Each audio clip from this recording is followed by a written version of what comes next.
Hi guys. So we're gonna be reading chapter I believe 4 and 5.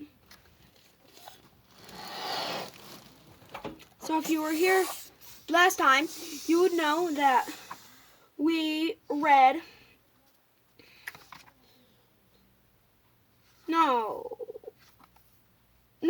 okay guys, so sorry. We are going to be reading chapter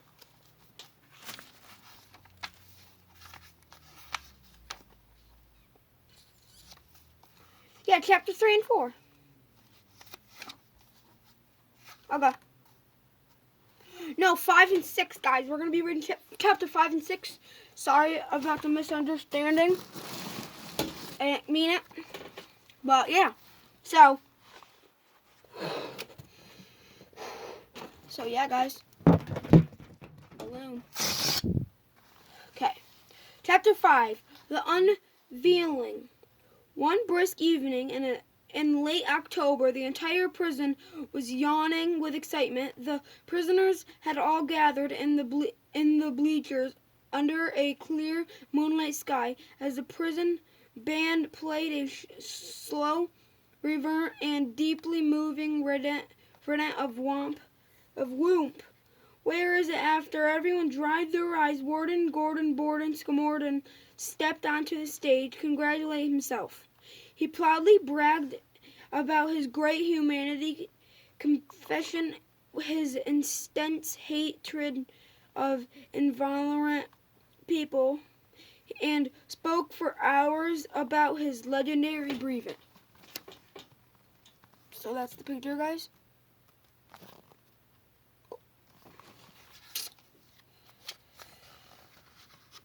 Okay, so page 2.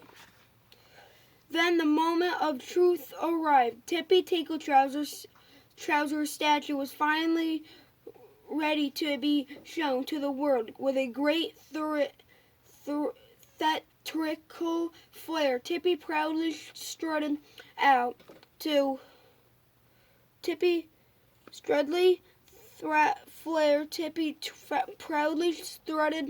strutted out to the courtyard and grabbed hold of the green giant tarp.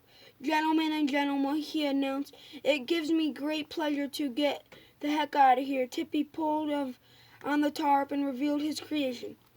Hey, shouted Warden Gordon Borden Scamorton. That statue doesn't have a head.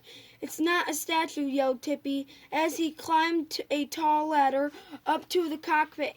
On top, it's a giant robo-suit. And after I escape from this horrible prison, I'm going to put an end to that nonsensical Captain Underpants. Tippy wiggled into the tiny cockpit and started up the engine. Suddenly, the colossal contraption came to life. Its mighty chest heaved as its gigantic gorilla-like arms swayed threateningly. Sound of the alarm screamed Warden Scamorton. Stop that guy! Armed guards ran in every direction while sirens wailed and prisoners screamed for their lives. Massive searchlights swept across the sky, and as the metallic beneath took its first thunderous steps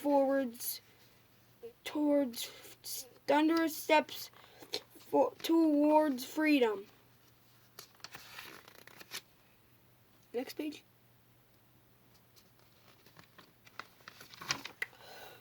Suddenly Tippy stopped and thought for a moment. Hey, I know where I saw that guy before, he said. Tippy searched the crowds of panicking prisoners until he found the one he was looking for. The giant hand of Tippy's robo-suit reached down and plucked Mr. Krupp from the crowd. I knew I'd recognize you from somewhere, said Tippy. You're the principal of that school I shrank you last year. Oh, yeah, said Mr. Krupp.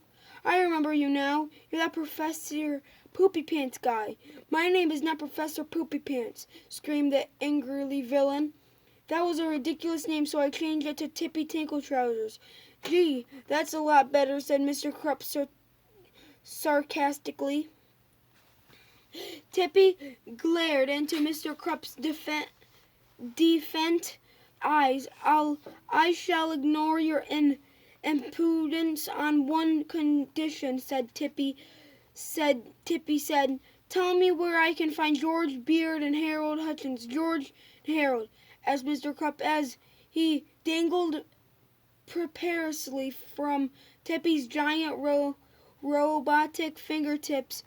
What do you want with those two? Those boys have something to do with Captain Underpants, said Tippy. I've seen them all together. They know each other. I'm sure of it. Well, they should be pretty easy to find, said Mr. Krupp.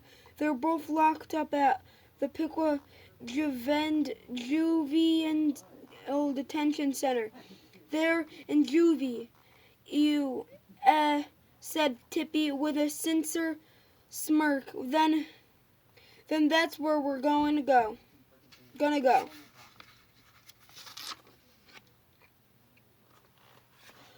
Tippy clenched Mr. Krupp tightly in his robotic fist as he stomped forward, crushing the armored watchover and smashing through cell block B. Freeze, or we'll shoot, shouted the guards. How about if I shoot and you freeze, said Tippy, as he pressed a button on his control panel, causing a giant door in the chest of his robotic suit to swing open and massive laser shooter poked out from the mechanic depths of the robo suit and zapped the armed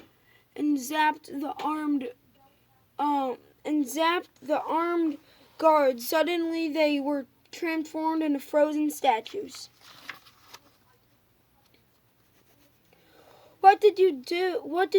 Screamed Mr. Krupp hysterically. Oh, relax, said Tippy. It's my freezy beam 4000. It temporarily freezes whatever it zaps for as long as I choose. Those guards will thaw out in about 10 minutes, and they'll be perfectly fine. Tippy, heaving mechanic monstrosity, thundered through the prison parking lot, battering buses and crashing cars as it headed towards Piqua Juvenile Detention Center.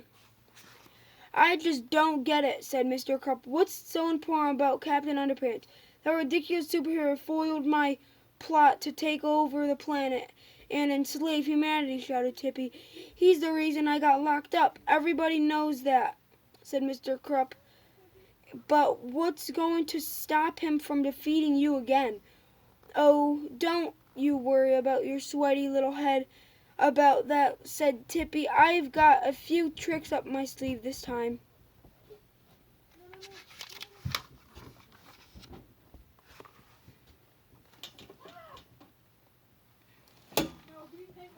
Chapter 6, Calling Captain Underpants.